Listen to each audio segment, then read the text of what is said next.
ओम नमः शिवाय। आप सभी को सावन के तीसरे सोमवार की हार्दिक शुभकामनाएं। भगवान शिव और माता पार्वती की कृपा आप और आपके परिवार पर सदा सर्वदा बनी रहे। आइए अब सुनते हैं सोमवार व्रत की कथा।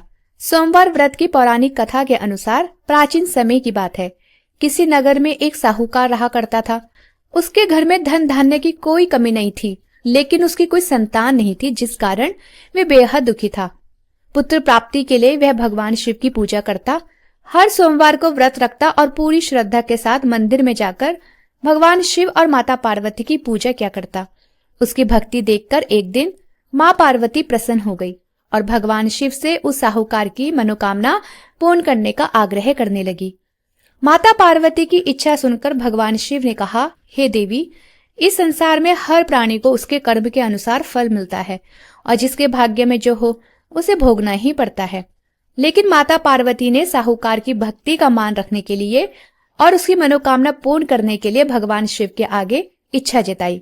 माता पार्वती के आग्रह पर भगवान शिव ने साहूकार को पुत्र प्राप्ति का वरदान तो दे दिया, लेकिन साथ ही ये भी कहा कि उसके बालक की आयु केवल 12 वर्ष होगी। माता पार्वती और भगवान शिव की इस वार्तालाप को साहूकार सुन रहा था। उसे यह बात सुनकर ना तो खुशी हुई और ना ही दुख, बल्कि वह तो पहले की ही तरह भगवान शिव की पूजा करता रहा। कुछ समय के बाद साहूकार के यहाँ एक पुत्र का जन्म हुआ। जब वह बालक 11 वर्ष का हुआ तो उसे पढ़ने के लिए काशी भेज दिया गया। साहूकार ने पुत्र के मामा को बुलाकर उन्हें बहुत सारा धन दिया और कहा कि तुम इस बालक को काशी विद्या प्राप्त करने के लिए लेकर जाओ। रास्ते में यज्ञ कराते हुए ही जाना और जहां भी यज्ञ कराओ वहां पर ब्राह्मणों को भोजन कराकर दक्षिणा देते हुए ही आगे जाना। दोनों मामा भांजे इसी तरह यज्ञ कराते हुए और ब्राह्मणों को दान दक्षिणा देते हुए काशी की ओर चल पड़े।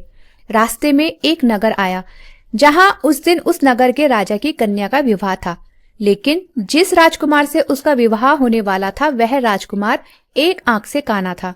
राजकुमार के पिता ने अपने पुत्र के काना होने की बात को छुपाने के लिए एक चाल सोची।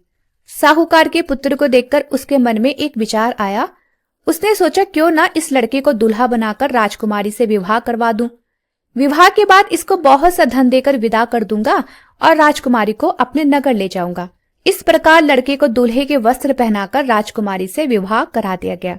लेकिन साहूकार का पुत्र बहुत ईमानदार था। उसे यह बात बिल्कुल भी न्याय संगत नहीं लगी। उसने अवसर पाकर राजकुमारी की चुन्नी के पल्ले पर लिख दिया कि राजकुमारी, तुम्हारा विवाह तो मेरे साथ हुआ है, लेकिन जिस राजकुमार के साथ तुम्हें भेजा जाएगा वह एक आंख से काना है। मैं काशी विद्या पढ़ने जा रहा हूँ। जब राजकुमारी ने चुन्नी पर लिखी हुई बातें पढ़ी तो उसने अपने माता पिता को सारी बात बताई। सारी बात जानकर राजा ने अपने पुत्री को विदा नहीं किया, जिस कारण बारात वापस चली गई। दूसरी ओर साहूकार का बेटा और उसका मामा काशी पहुंच गए और वहां जाकर भी उन्होंने यज्ञ किया। जिस दिन लड़के की आयु 12 वर्ष हुई उस दिन भी यज्ञ रखा गया। तभी लड़के ने अपने मामा से कहा कि आज मेरी तबीयत कुछ ठीक नहीं है। सुनकर मामा ने कहा, तो तुम अंदर जाकर सो जाओ। तब वह अंदर जाकर सो गया। तभी भगवान शिव के वरदान के अनुसार कुछ ही क्षणों में उस बालक के प्राण निकल गए। मृत भांजे को देखकर उसके मामा ने विलाप करना शुरू कर दिया। संयोगवश उसी समय भगवान शिव और माता पार्वती उधर से जा रहे थे। माता पार्वती ने भगवान शिव से कहा कि हे प्राणनाथ, मुझे इस प्राणी के रोने का स्वर सहन नहीं हो रहा। आप कृपया इस व्यक्ति के कष्ट को अवश्य दूर कीजिए।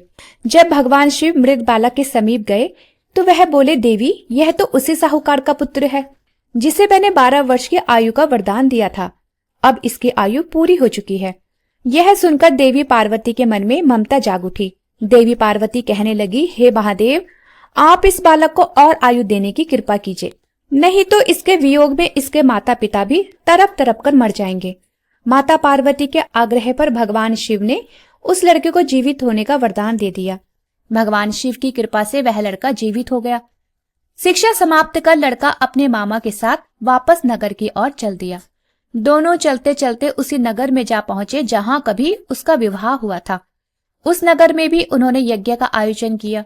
तभी उस लड़के के ससुर ने उसे पहचान लिया और दोनों मामा भांजे को महल में ले जाकर उनका खूब आदर सत्कार किया और अपनी पुत्री को बड़ी धूमधाम से साहूकार के पुत्र के साथ विदा कर दिया।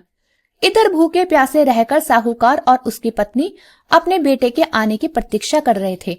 उन्होंने निश्चय कर रखा था कि अगर उन्हें अपने बेटे की मृत्यु का समाचार मिला तो वे भी प्राण त्याग देंगे, परंतु अपने बेटे के जीवित होने का समाचार पाकर वे बेहद प्रसन्न हुए। तभी उसी रात भगवान शिव ने साहूकार के स्वप्न में आकर कहा कि हे सृष्टि, मैंने तेरे सोमवार के व्रत करने और व्रत कथा सुनने से प्रसन्न होकर तेरे पुत्र को लंबी आयु प्रदान की है।